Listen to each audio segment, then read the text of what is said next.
Now get ready. The ride is going to get a lot more interesting from here. Here's why. When I said that the energy of our next speaker might strike you like a hurricane, I meant it. We're going to go on a journey with a man who promises that he will drive you nuts and you will love it. So help me welcome to the stage. Come on into the studio, Hurricane. You have the power. What? Hello. Almost. Hello there. This is Hurricane H. Can you hear me? Can you see me? I can hear you and see you, and I can hear you in stereo. So what was that all about? Oh, that was just my little entrance.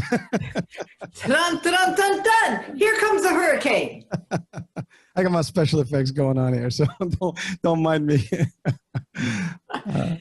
All right, so I'm going to have a good time with you because you are used to coming in like the hurricane. And so I want you to first explain to people, where did you get that name? Oh. Come on, because I know a little bit about this story when you interviewed me on your podcast, but now it's my turn. So come on, what's the story? Tell it like I've never heard it. First of all, thank you, Jackie, for having me here. And it's reverse. We have reverse roles right now, so this is going to be fun. Well, actually, Hurricane is. So I've been in my career in New York City pretty much all my life, and my business life. And 2 years ago, I had an opportunity to work in Philadelphia and Pennsylvania, obviously. And so same business, just different pace in terms of work ethic. Pause. Yep. Pause. You got to tell people what the business is so they have context. Yes. All right. So my career path, my day-to-day, job is in the HMO world, the health maintenance organization, managed care, insurance, usually and primarily government programs. We do other things, but those are the primary. So Medicaid, Medicare, state insurance for children, things like that. We can tell that you're from New York by the pace of your speech. All right. Well, I will invite you to slow it down because my ears cannot listen as fast as you speak. Okay, I'm gonna try to tone it down. How about that? Well, we said a hurricane, so hurricane comes with with some noise. All right, so I'm slowing it down. But yeah, so I started my career path in literally in 93, 94 actually, borderline 93 end of 93, and I started in the insurance world in a new movement. I'm talking about movement. It was just a new concept that was designed to help people that have Medicaid or any government programs move into like some sort of a managed care concept. So that's where we started. And of course, over the years, I was able to move fast in my career path to the next level and the hierarchy, levels. And eventually I made it to senior management. And one opportunity came to Philadelphia as, to run a division of sales. And so coming from New York market, grassroots, crazy, we're all over there. It's like guerrilla marketing going on and everything. And, it's really sales, hardcore sales, right? And so, everything's different. The way we do operations, the way we run business, the way we do training, the way we do everything. And we do everything fast. So I'm trying to slow down, but that's how we do it in general, right? It's just amazing because that's just the way it is, right? In New York, everything is moving quick. That's the pace of life in New York. My guy's a Bronx boy. I get it. There you go. So and what happened is, so I go there, and actually the team that brought me there, my senior person, who's the CEO at the time, he came also from New York. Obviously, we worked together in the city, and so he said, "Come on in. We have an opportunity for you. Come on and make some moves here." So I go and I do my thing, and what happened is the pace that I brought in, or the energy level that I brought in, was very fast for them. I mean, it was just a fact. And I didn't give the name to myself. They gave it to me. So when I go to places, there's a meeting or something, oh my God, here comes the hurricane. Here comes Hurricane H. And now, so my first name is Hicham. My middle name is John. My last name is Elanmati, but so known in the industry as Hicham. So here comes Hurricane Hicham, thus Hurricane H. Now, when I, obviously, eventually I could not keep up with that pace, to be honest with you. I missed my New York speed. So I went back to New York about, just in the middle of COVID, actually, last year. And also, the commute was killing me. I was doing about 2 hours each way. I mean, listen, for me, opportunity is opportunity. You go after the opportunity. You go whatever it is, right? And okay, so pause. Yep. We're going to let everybody take a deep breath. Okay. And we're going to say, how long were you in Philadelphia? 2 years. 2 years. Okay. So for 2 years, you were doing the 2+ hour commute each way. Yes. Because opportunity is where opportunity is. That is right. So what was the opportunity that brought you back to New York? A similar opportunity, literally, just closer to home. That's what I'm doing right now. And again, just similar industry, similar concept, same role, basically, just in a New York plant. And believe it or not, at the time, there was, so I worked in the company. I was the chief sales and marketing officer in New York, and the company closed. And so for about a year, I did some consulting until the Philadelphia, came upon. And of course, at the time, there was nothing going on in New York City. And again, as you go to a VP level, things like that, it's just harder to find these jobs. And you can select a different role, but it might not be at the same pay. It may be a little difficult. It may be hard for your resume, whatever. So for me, just an aspect of aesthetic in your resume. Now we understand opportunity is where opportunity is. And you had been without an opportunity for a year. So a 2.5 hour commute made sense. That's correct. Yes. Okay. You got to do what you got to do, right? Yeah. Context is really helpful because I, in my wildest dreams, could not figure out how a 2.5 hour commute each way made sense. Well, now I get it. Too. Yeah. I get it. You were incentivized both by the carrot and the stick. That's right. Well, to be honest with you, there was another thing there. And I always believe in following the right leadership. And so the person I went with, and the persons, I mean, there was 2 of them. They're just awesome people, and you want to work with them. And they're true leaders in the business. And so that was another reason why I went. I mean, even an opportunity comes in, sometimes you got to be selective as who you work with and things like that. So that was one of the main things, in addition to the money, of course, and just the fact that it's a good time. So. But so my name became Hurricane H in that world. Some of them call me Tasmanian Devil, so that was another one. The Tasmanian Devil. There we go. That explains a lot about your energy. That's a great visual. That was exactly the visual about it. Is that why your emblem is a triangle like that? Because that's what the Tasmanian Devil looked like when he was traveling around. Are you talking about that? Yeah. No, that's just my radio logo. So when I decided to do this, my regular radio podcast and all the stuff, I wanted to have a stage name, and I was thinking well, it couldn't be anything better. I mean, I already have one. Hurricane H it is. Now, obviously, the radio and the channel is dedicated to health, all physical, mental, spiritual. Okay. Nobody has your resume, so we're going to talk about this. Yep. How we met was that I got matched up as a possible guest for you on your podcast, and it's iHealth Radio. That is correct. Yes. Okay. So now you can unpack the components of health, but take a deep breath first. We're going to slow you down just a little more because you slow down for about 3 sentences and then your foot goes back on the accelerator. So slow it down for us. All right. I'll try. That's funny. I've been told that before, so don't worry. I just have to slow it down and see where I can go from there, but not too slow. Not too slow. I would never expect you to go slow. I just, it's like, all right, if I'm struggling to catch your words, I know that anyone in the audience might be having a similar issue. And, I'm wondering if part of it would help is if your microphone was a little lower. And that would be just for those of us that sometimes lip read to stay caught up with things. We'd be able to speak. No, I don't mean your volume lower. Uh-huh. I mean your microphone. There you go. All right. Don't turn your volume down. That would be bad. No. Well, I wasn't sure if it was the volume that was too high or just this, but now is it good? Yeah, that's much better. Thank you. You're welcome. So, how are we doing? So we are doing really well in that now we know why you were called Hurricane and why you kept it after you left Philadelphia. It's so you would have a stage name. Why did you want a stage name? Most people are out to brand themselves. Come on, what's the story behind this? I actually, so there's another joke about this. So I have been told for many years that I look like The Rock. So Dwayne Johnson, the actor, and all that good stuff. And so he has his own The Rock. And I was kind of like, the same concept. I needed something that would be just unique for the radio and the shows as Hurricane H. In addition, my name is not the easy one out there. So Hicham, John, Elanmati, I mean, it gets heavy. So I needed something a lot easier. Well, there you go. And they did pick a really good name for you because you do have the energy that comes in. Now, granted, you've got the connection to health through your career path.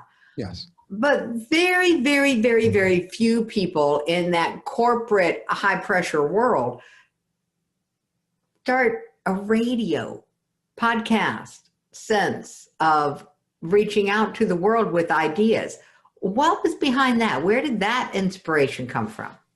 So, well, first of all, I've always wanted to do something as a legacy. And, you know, after doing almost 27 years in this business, I did realize that there's not enough knowledge about the business or health in general that is in one place.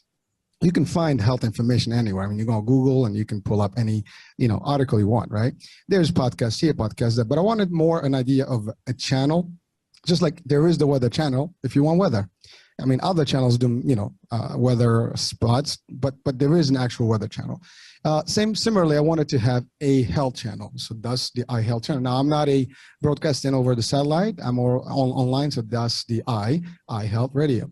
And so I took that from just the concept of radio and also had a visual component. So I call it the iHealth channel. And the mission was to share, educate, inspire, motivate, and enlighten. And really just bringing it, the 4-1 of the healthcare biz and interrelated fitness, wellness into the world, and bring in some real value from guests that have experiences that share things. I mean, an example, I had Dr. Hicham the other day with Q&As about mental health and things like that. So it's something that people may not have access to directly, or they may not get, you know, the real stuff, right? And the news and the media or the mainstream is a little, you know, I guess mainstream. Mainstream. It's scrutinized a little bit. It's hard. You know, you don't get the whole direct stuff.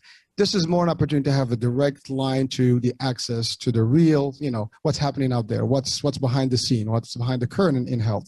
And, you know, we started just in the middle of the beginning of, you know, COVID. So obviously things slowed down a little bit, but again, the shows remained. So I still have a lot of, you know, bookings right now. And then obviously the concept is take it to the next level where we can bring in real value on taking people on the road to hospitals, to, you know, where the healthcare is being made, where it's being delivered.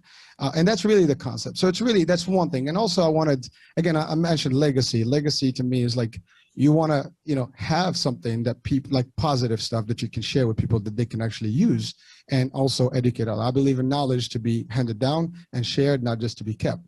And again, not everybody, to your point, does this or is even thinking about it. And that was the other thing. I'm always trying to be innovative and different. And that was one of them. You know, I want to be the first one to have that. And there you go. So now it looks like that's the case. And about almost a year and a half in the making. So that was pretty much the story behind it. That is really awesome. Okay, so now I'm going to unpack this a little bit because you said that there were several things that you wanted to accomplish with this, several lanes, and you listed them all off, and I might have miscounted, but I want you to take us through that. What were the things that you wanted this journey that you're on and bringing information to the world to accomplish? Well, you know, it's delivering, you know, positivity, motivation, knowledge about health and anything that is health related. And really just there's no, I don't want things to be covered up or things like that. I want people to see what it is for what it is. You know, when I put something out, it's really what it is. It's clear. It's not censored. It's not, you know, edited in terms of knowledge or content, things like that. I share exactly what's going on. So if I go to a place right now and do an interview, it will be exactly what it is. If I see something, it will be the news. It will be the real things, right? And ultimately, it's also given an opportunity to other people to come on the channel and to the radio and share their value. And I mean, you know, the example I mean, we had is you on the show. A lot of people have received that message and learned, you know, even me, I've learned about suicide prevention and things like that I didn't know much about. And so that's important. And I think a lot of people, you're doing this work right now in this movement, which is a great movement, and it is to share the information. And that's the thing. I mean, information is available, but people get distracted. there's so much stuff out there that you can be watching on a day-to-day basis, listen to, and maybe not real value to you. But this is different. At least that's how I see it. And I want to do more with it. For example, I want to bring people closer to the HMO and the insurance world. We haven't had a reality show right now for insurance. We've seen other reality TV, but we haven't seen one. So that's something that's like in my future, right? That's something I'm looking into. I'm looking at health and fitness and wellness movies and maybe documentaries and stuff like that. So it's beyond just where we are today. This is just the beginning of the journey. But that's really the long-term goal. And for me, goals are part of my life. I always set goals. So, long-term, short-term, mid-term, there's always going to be something, a new venture, a new, task and a challenge. Okay, so now we understand, maybe people are starting to understand why the title of this episode was I Will Drive You Crazy. I will drive you nuts. And, I do that. And you will love it. Okay, so the vision that you had for this, not the goal side, but the impact you wanted it to have. The power of this conversation for me is that most people that I run into, especially when I am talking with survivors, with people who have made an attempt or they have lost a loved one to suicide, the biggest thing is that they didn't realize the impact that they were having, that they could have, that they would have in the world. They didn't get that sense of self. Now, given that you have this name of hurricane, you got a sense pretty early on that you could impact the world. Was there ever a time that you weren't sure? I wouldn't say there was a time I wasn't sure. Doubt is always part of life, right? I mean, you kind of think of things, and sometimes people will tell you you're never going to make it. It doesn't work. And one thing I use is I don't listen too much to that kind of angle, that energy, right? I have, since I was a kid, this was always been my thing. I mean, I was a younger person in middle school, and I had dreams, right? And targets and goals and things like that. And I wanted to make an impact for me, for my family, and just do something different. Even when I started in the industry, in the insurance world, I wanted to be different. I want to help people. And actually, that's why I enjoyed what I've been doing all these years. I mean, doing sales and insurance is not easy as a job, but the satisfaction of helping so many lives over the years, getting the right health. And you hear that satisfaction when people say, thank you. You gave me a best, the right policy. You helped me out get my surgery. You helped me this and so on and so forth. I have friends right now that tell me like, it was you who gave me the insurance that helped me, through my years with my kids. So stuff like that. So that impact, strategy has always been with me. It's always been in literally in my body. It's like a gene in me, right? And all right. Yeah, it helps. It helps. All right. So I'm going to take you back even younger then. Uh-oh. Because, yeah. Let's do it. This is even fun for me. And because it sounds like you had an awareness that you wanted something different to happen in your life than what you were seeing around you. Yes, always. What were you seeing around you? Well, so I'll have to take you back to my humble beginnings as a child.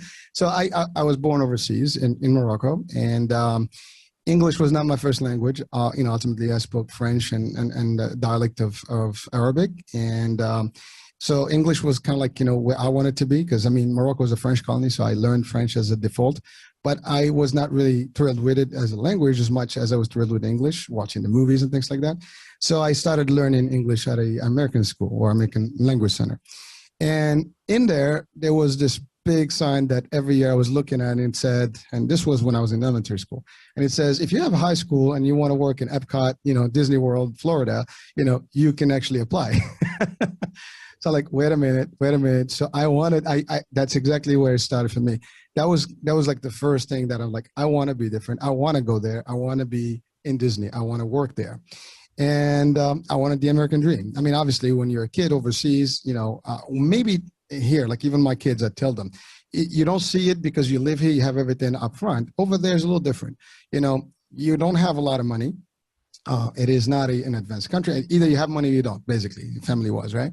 Okay, and so in Morocco, I'm going to slow that down just a second. What you're Sure. saying is that there's not a middle class.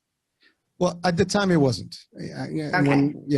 Now there's a little bit more of that, but back in the days, it's either you're rich or you don't have much, right? So my parents didn't have a lot. I mean, they were just, just like a typical family living, month to month, that kind of thing. Dad worked, my mom didn't, and so that was it. But they had one thing, and my dad didn't have much education. He had some education. My mom didn't have any, and so again, that's just what it is. I'm proud of my parents for until the end, right?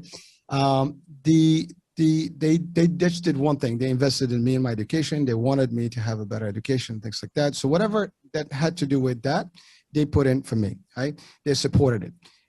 They didn't go to school. They didn't do my homework, things like that. So I had to do everything on my own. And also a lonely child. So I was just the one and the only kid. So yeah, makes a difference. I'm the youngest of four. Yeah.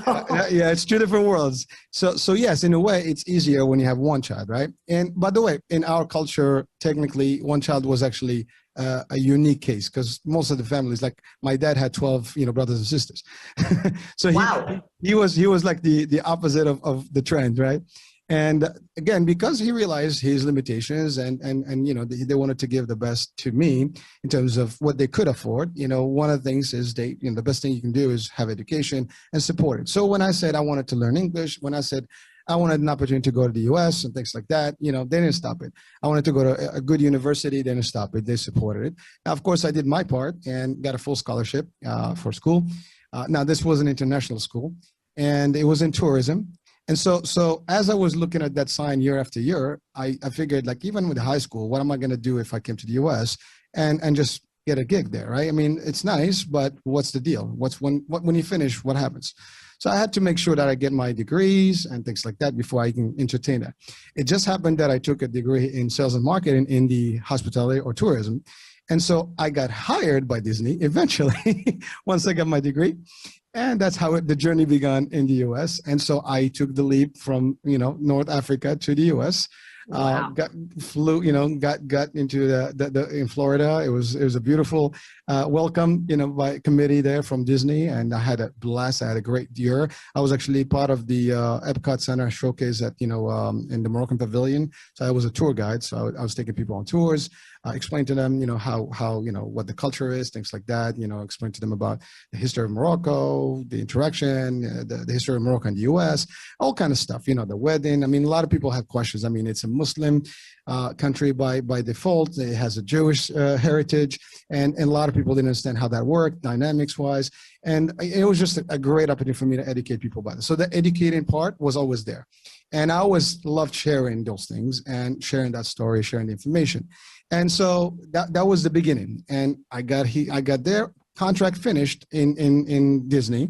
So I had to find something different. I met my first wife, and we got married. And the rest is history. I stayed.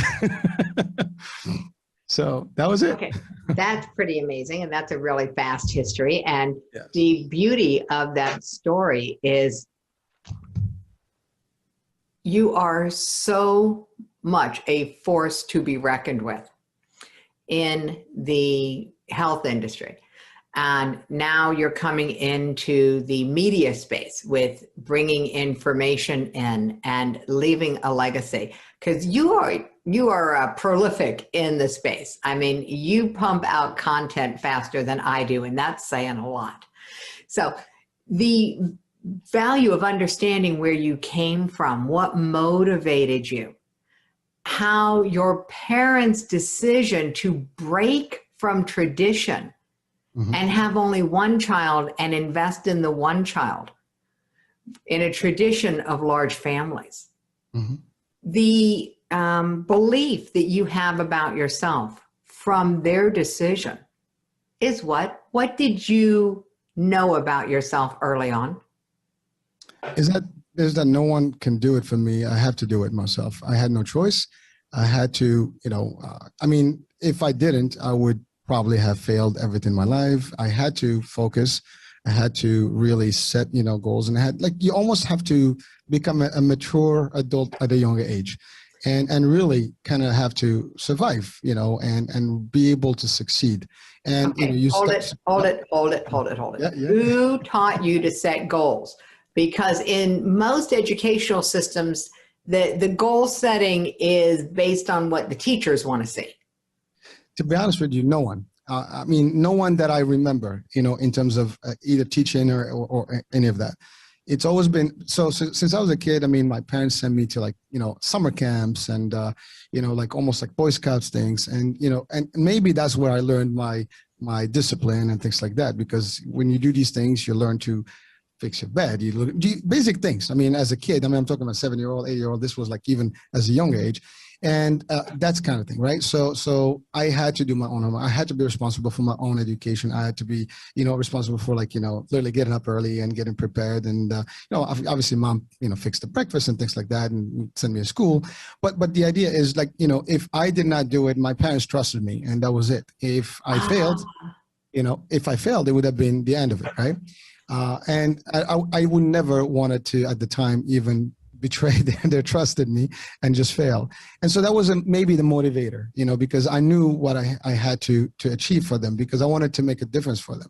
Like I wanted to be the first one to finish, let's say college at the time, for my family, and do something different and be like, my mom used to dream of me like becoming this director and running, a company and things like that when I was a kid.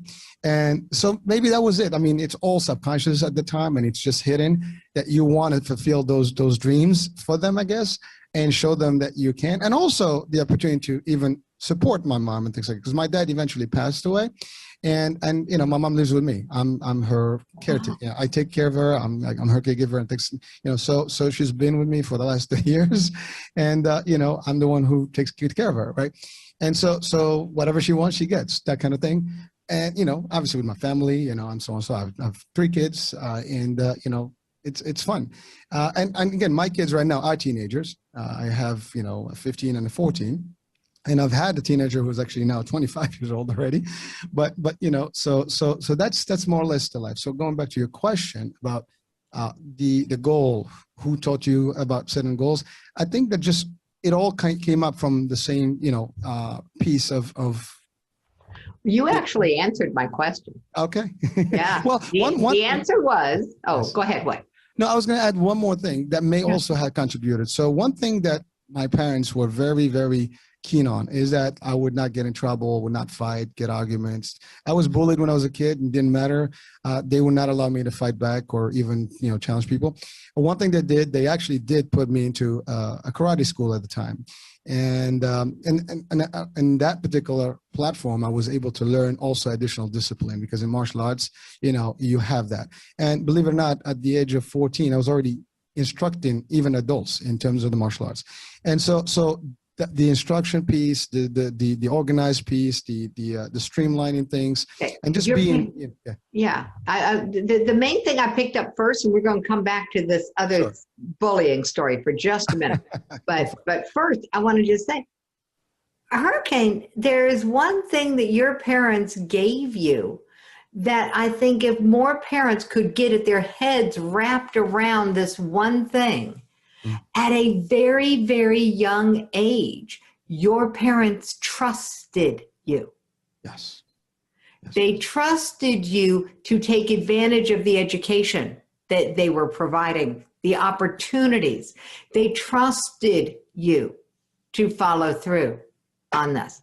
So that's a huge gift. That is like where most people struggle when we talk about the challenges in life.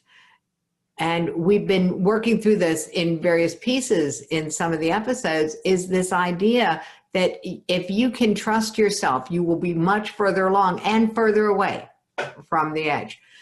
So they trusted you. Now, the other thing that they did for you is they kept you from defaulting into the behaviors of your community, to not fall into being part of the bully dynamic. And they empowered you to become, how can we say, a less desirable target. Let's face it, Bullies don't tend to target people who are self-confident. And that's one of the hallmarks of martial arts, is that it builds confidence. True. You know, because if somebody's going to give you a hard time, they're not exactly going to get away with it if they strike first. Because I grew up, I loved the Kung Fu show. All right. So the original David Carradine, somebody comes at you, redirect rather than check. Yeah.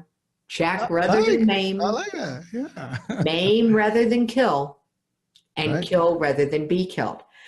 And I thought, if we just started that way in life with redirecting people's energy, they would kind of get the idea that they can't strike sparks with us, that they're not going to get their emotional need met. We're not going to react.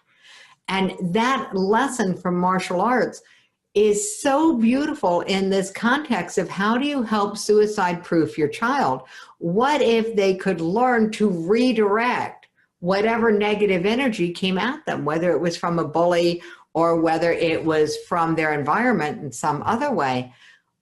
What if they could redirect that and not get caught up in it? Well, the fact is, I mean, there's a couple of points here. One is, you mentioned it, about the parents giving the trust factor and sheltering you from having to deal with the nonsense of your community and the bullies and stuff. Now, again, well, let me just talk about the bullying for just a second. So what it was that, I mean, I was a younger kid, in terms of like my community, or at least my neighborhood. At the time, I mean, I was literally more advanced in education. So I focused more in school and things like that. So I skipped a couple, years and things like that. So anyways. Okay. So wait, we're going to slow this down so that we get the setup here. Okay. You had skipped ahead a couple of grades. Yeah. So you're a couple of years younger. Correct. And it didn't help. You're a very motivated student. And so that's that was something about you that makes you a little different, which is one of the risk factors in my world. I was a target. All right. Now that we have that scenario, what happened? Well, so basically, you get picked on all the time. So you get picked on for two reasons. If you go to school, they don't like you because you're the little, nerdy kid.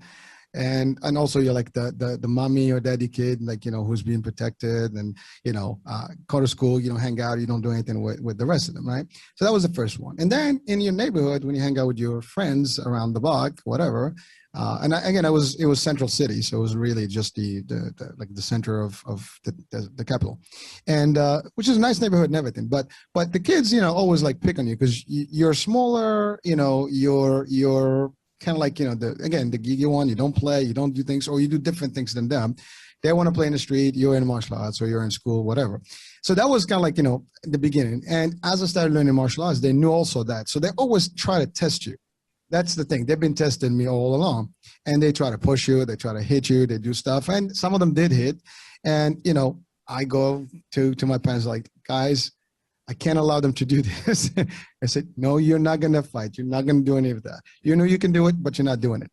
And, it was painful at the beginning because it was hard to actually really just stay down and keep your cool because they really push. But eventually, to your point, when they can't get to you, they just let you be. They leave you alone. And now they start appreciating you because you're not the kid that's going to drive them nuts. You're not the kid that's going to fight back. And then now they start like trying to be your friend. And it eventually happened where the same folks started like really becoming your friends. So that was actually, an interesting part of my life. And I'm proud to say it. I mean, the bullying part actually made me stronger. It didn't hurt me as much as, some people actually, it's hard because they do that to you and you buy into it. I just didn't buy into it. That's all. That was it. The ability that you developed through the martial arts, the ability that you developed through having parents that were absolutely bedrock in their beliefs about what was acceptable and what was not acceptable. There was nothing wishy-washy about your parents saying, you will not fight back. So the martial arts training gave you the ability to stay calm. Because you knew that your life was never going to be in danger. Oh, yes. To date, I mean, it does help you to evaluate things differently. And I use a lot of the concepts that I learned since the beginning in martial arts. And I still do practice. I've used the same techniques, sometimes even in business and corporate world, in terms of training and discipline, things like that. But the one thing that, to your point, is that it does help you prevent yourself literally from going crazy and just reacting. You don't just get met immediately and lose your cool. You kind of pose, you kind of look at, and I even say this, the best fight is the one that never happened. And so if you can avoid the fight, you can avoid any situation where it's dangerous, you can. We have control over some of it. Now, if you get to the point of the Kung Fu movie, if you get to a point where it's your life versus somebody else, that's a different story. And you can still, I guess, deflect enough to avoid any dangerous situation there. But also another thing that it teaches is that you can almost foresee issues, foresee conflict, and avoid it in advance. Like I would walk in a situation right now in the street, and if I see something that's not, I can almost gauge that this is not cool. I'm just gonna go to the other route and change my destination, or just step back and move around.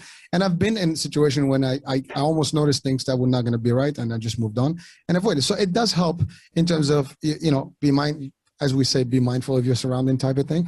And it does work. And okay, I'm going to pause you. I'm going to pause you because what you just said was so beautiful, and the power of it is amazing in this context. Mm-hmm. When they studied communication, mm-hmm. and the percentages vary by the study, but around 7% of our communication is based on our words. And about 38% is based on our tonality and rate of speech. Mm-hmm. And the other 55% is based on body language. That's right. So understanding body language gives you the ability to receive information from people at a distance, and to be able to keep aggression at a distance because it's in the body language. You don't have to get close enough for them to say something. That's a lesson worth learning that I had forgotten about. I mean, I'm a dancer, and so dancing is all about communicating your moves, and martial arts, what little I studied of it, was all about not communicating your moves in advance. That's right. Yeah. You don't telegraph. Yeah. So I had the argument between the two sides of my brain on this one, but for you in this context is, my God, the benefit of martial arts is that you can get the communication at a distance. Yes. That's huge. You can see it, you can avoid it, you can even communicate if you want to. If I wanted to show someone that I'm in business, they can understand that without even making movement. And sometimes that in itself serves as a purpose. You don't have to go beyond.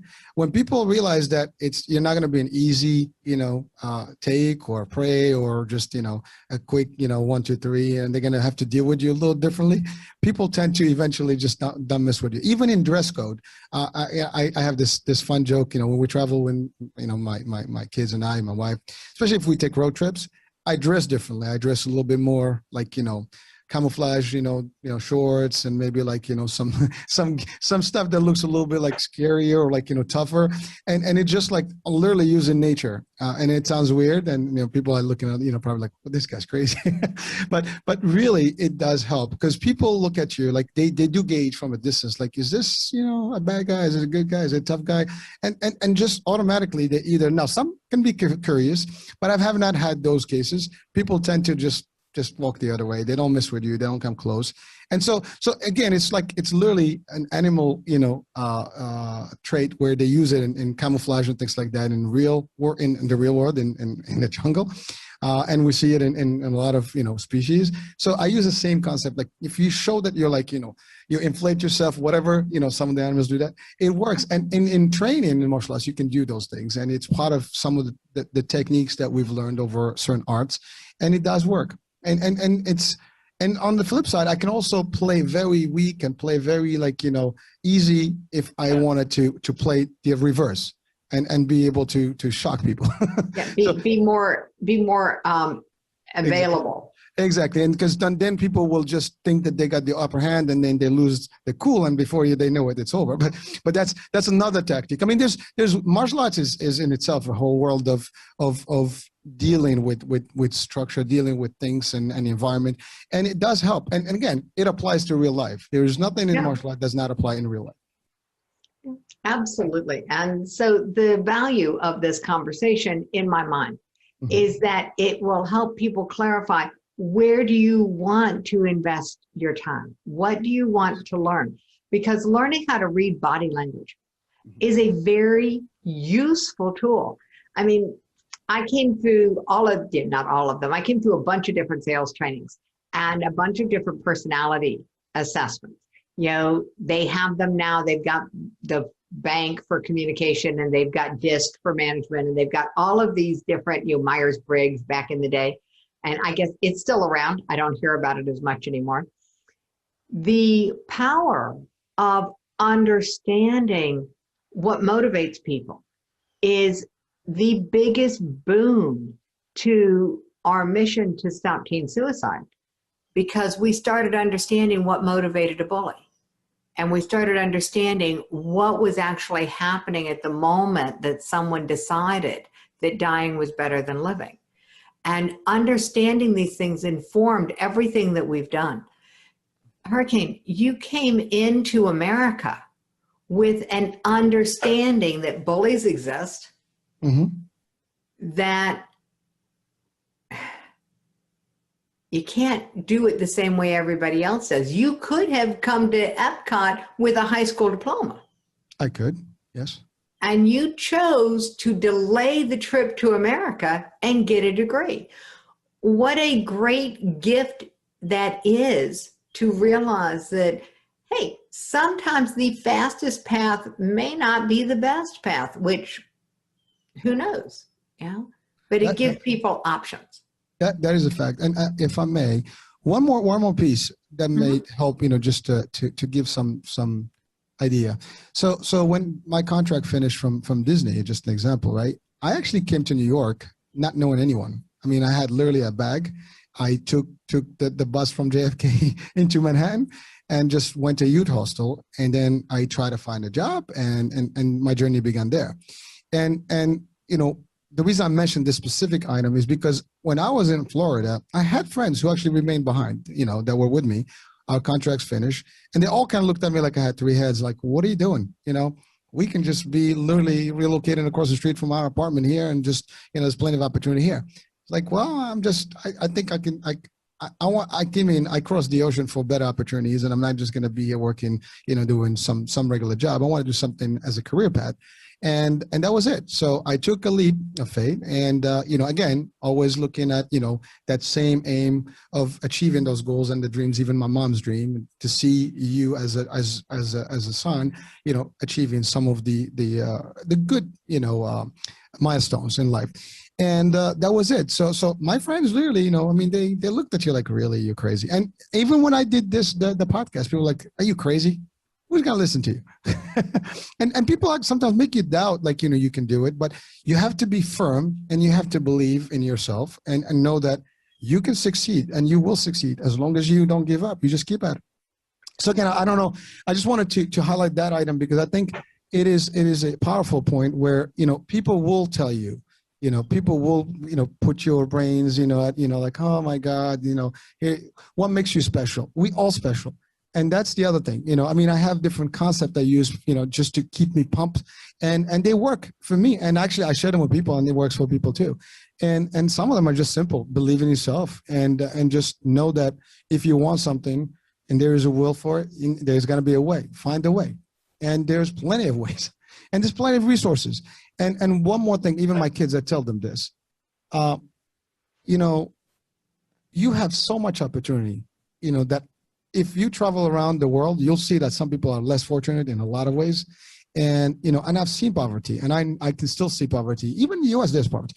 But the levels of discrepancy, the level of disparity between, you know, our level of poverty in some other places, the resources we have, the education potential we have, things like that. Here, it's very, very, very advanced compared to other places. And there's little that some other people do. So we have what it takes. We just have to leverage everything the right way and make it work. There's a theory going around that the very fact that we have all of these resources has removed the need to have the determination? I would tend to agree because we take it for granted. It's there. Okay.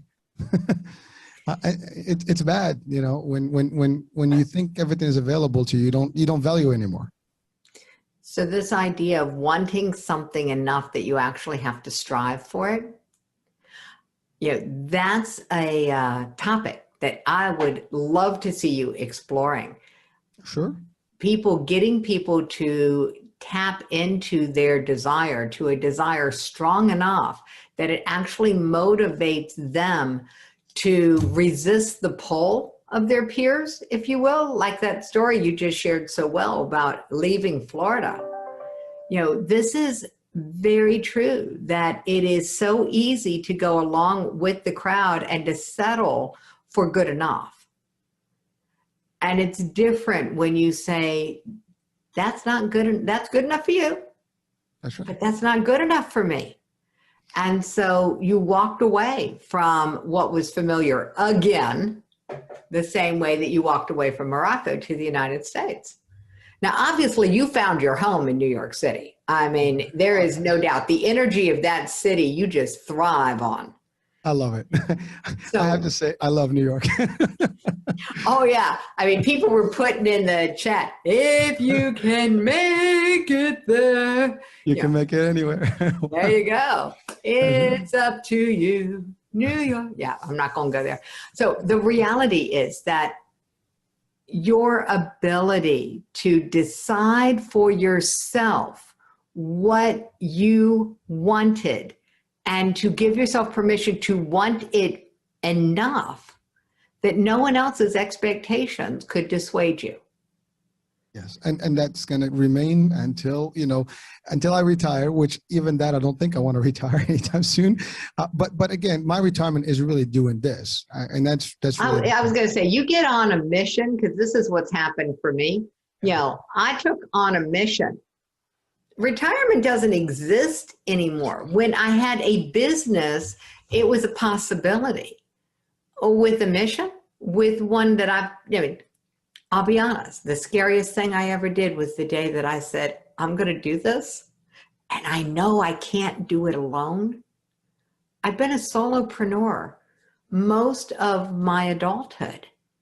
I'd looked around at a very young age, and there wasn't anybody else around to take care of things. So that's the belief system I grew up with, was that, it's up to me.